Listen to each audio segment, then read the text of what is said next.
يسعد اوقاتكم جميعا. كيفكم؟ ان شاء الله تكونوا بألف خير يا رب.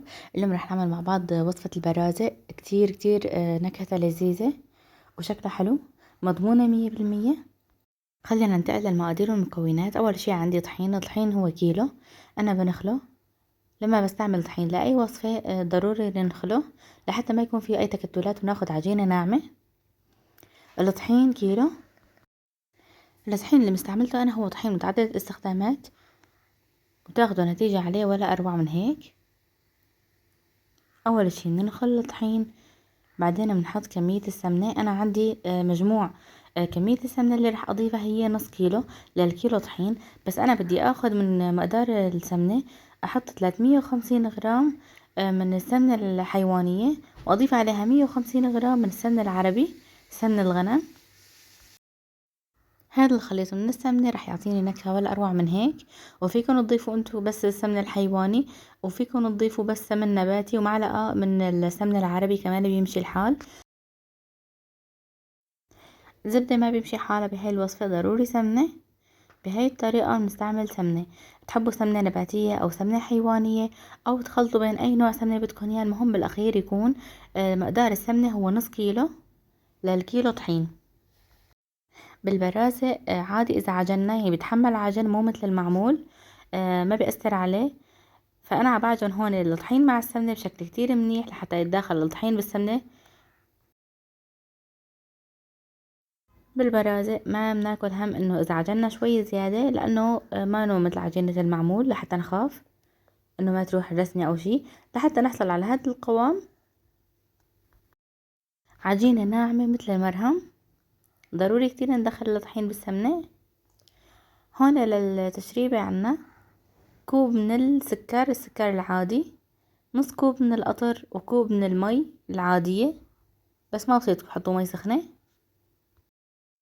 والقطر اللي عم بستعمله انا هو قطر سميك.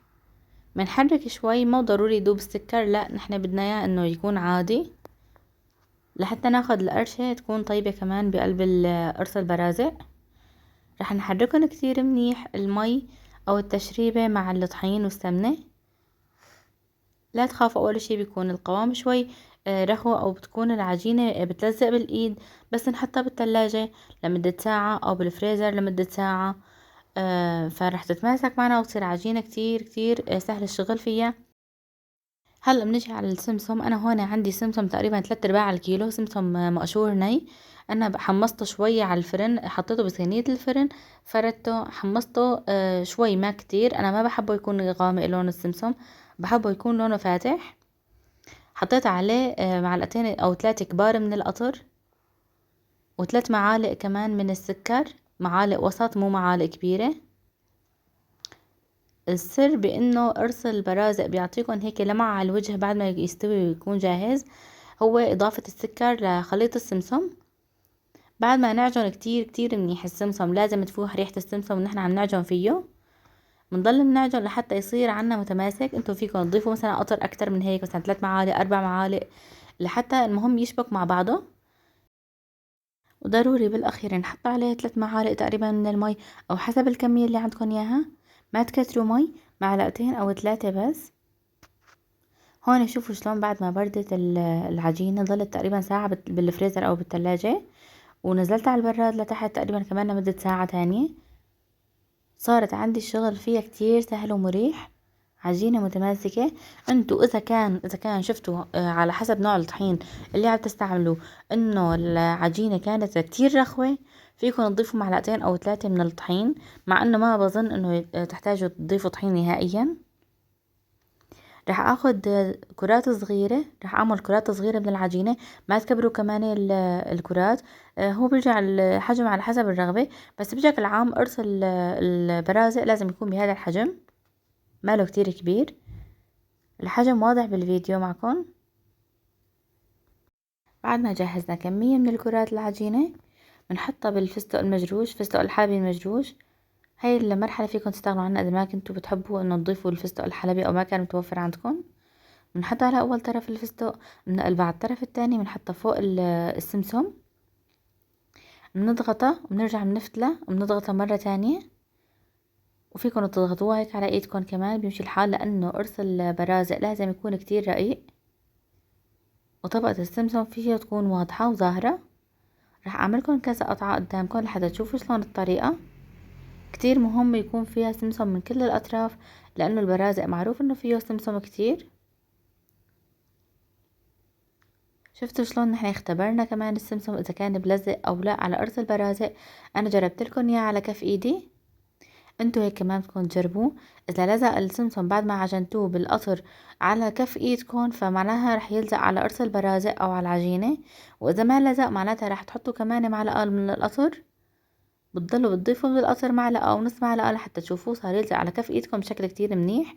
بنعمل الكمية كلها وبصير عنا بهذا الشكل. درجة حرارة الفرن لازم 160، ما بياخدوا معكم وقت اكتر من 10 دقايق. انتبهوا ما بصير تعلوا حرارة الفرن نهائيا لحتى تاخدوا هذا اللون. مع المراقبة كل فرن بيختلف عن التاني، بس اكتر من حرارة 160 لا تحطوهم ابدا لحتى تطلع عندكم قرص البرازق مقرمش، وما يطلع محروق ولا يطلع قلبه معجن او شي. من اسرار انه يطلع معكم قرص البرازق مقرمش انه يكون اول شي رقيق، ويكون درجة حرارة الفرن 160. طبعا مع المراقبة لازم تنتبهوا عليهم، يعني بجوز ياخدوا معكم انتوا وقت بالفرن مثلا 7 دقايق 8 دقايق ل10 دقايق بالكتير. لازم يكونوا تطلعوهم بهذا الشكل او بهذا اللون. اول شي بتفكرون انتوا انه شوي طرايا، بعدين بتلاحظوا عليهم انه بتماسكوا بس يبردوا فورا. هذا الشكل النهائي. ان شاء الله يكون عجبكم الفيديو واستفدتوا منه، واي سؤال بتحبوا تسألوني اياه اكتبوا لي بالتعليقات وراح اجاوبكم فورا عليه. قدموهم بالعيد لضيوفكم بكل ثقة، كتير كتير راح يحبوا النكهة. ولا تنسوا لما تكون تشيلوهم قلت لكم بيكونوا شوي طرايا، تصبروا عليهم بس مدة 5 دقايق. بعدين بتشيلوهم من الصواني تحطوا غيرهم.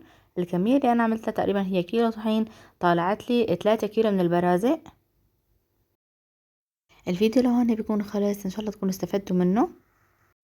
لا تنسوا تحطوا لي لايك وتشتركوا عندي بالقناة. سلامات صبايا.